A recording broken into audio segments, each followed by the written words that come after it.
just coming through with a big victory over Erickson Lubin. 2 questions. Was that the hardest fight of your career, and how do you feel about it? Yeah, you could say that. You could say that it was the hardest fight of my career. He made me take a knee, you know. It made me think a little bit, but it was a great fight. We gave, both of us, Lubin and me, we gave the fight that we wanted to give to everybody. It was an inferno.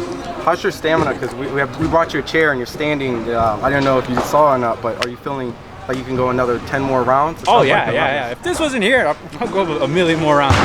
My condition's fine. My condition's fine, but it was a tough fight, and we can get a little rest. Sebastian, can you take us through when you went down in the 7th round? You looked like you were hurt. You got up, and how'd you feel? A little bit. I was a little bit buzzed. I took that knee because I knew I needed to recollect myself, and by the time I got back up, I was fine. And you felt, and when the 8th round started, it looked like you were okay. You felt our conditions 100%. We're ready for everything. You landed a lot of big punches tonight. When did you think in particular that the tide started to turn and you took control of the bout? Was there a time in the fight where you took control that you couldn't remember? Well, I think the second round when we dropped him with the uppercut, I knew the uppercut was going to land again and again and again. And the round we actually took a knee, I felt we were dominating pretty good until we did take that knee. But then the round after, we came back and we did back on, like the train never stopped. So I gotta ask you, man. I gotta ask that question. So who you want next? The winner of the Charlo Casano? Of course. Hey, if we can win all the belts at once, why not? You know. Absolutely. I want the champion next. This is only a little step towards it, but the next one's a real thing. Hopefully. But if not that, we'll fight anybody in 154. We're doing good.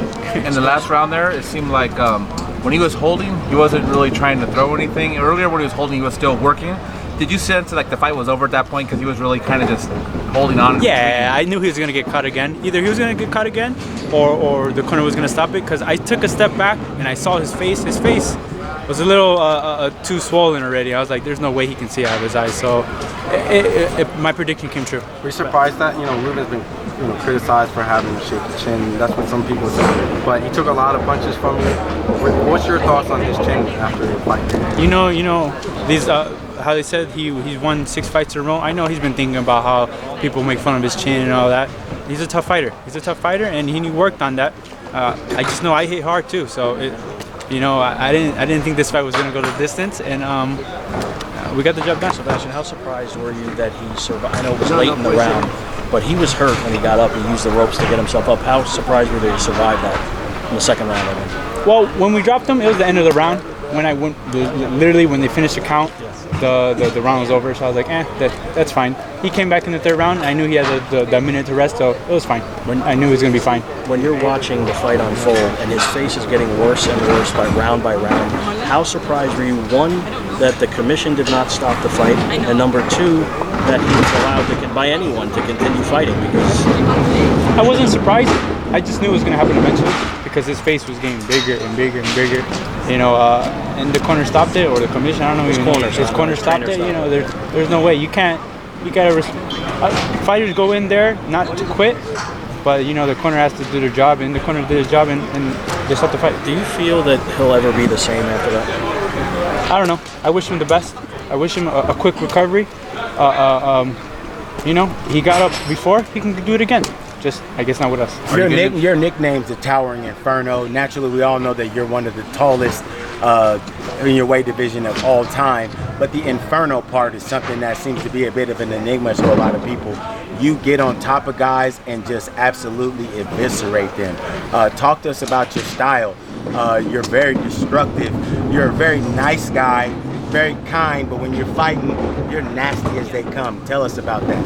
It's just, I like to fight. I like to go in there, stand in the middle of the ring, wherever it is actually, and break faces with them. Whether I'm breaking my face or they're breaking their face, I want to give the fans an exciting fight, and I think we did today. When you first dropped him, do you think if there was more time, you would have went ahead and finished him?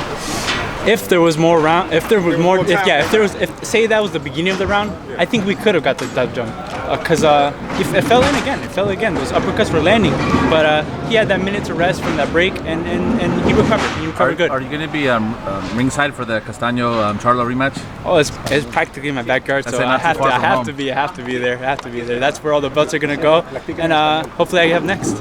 And you said before the fight, that it didn't matter to you who you fought after, but Charlo would be the bigger fight in the United States. Is that you still, now that you got this out of the way? You still feel the same way? Oh yeah. Well, Charlo has 3 of the belts right now, so for him to win this, I see it not easily happening, but it's the one that's gonna happen. And if we could just go and take it all from him, that'd be great. Speaking of that fight, how do you match up versus Jermell Charlo? How do you match up versus him? Say it again. How do you match up versus Jermell? Me? Yeah, how do you match up versus Jermell I feel like we Charlo? get the job done with him too. You know, he's another fighter that likes to sit there and bang and trust his power, and just like him, we trust our power too. I just think we're stronger. You trust your chin as well? You know, Hell yeah, I trust my chin. When you went down, what was going through your mind when you went down on the knee? What were you thinking? You seemed pretty cognizant. Was that just to save yourself? Yes.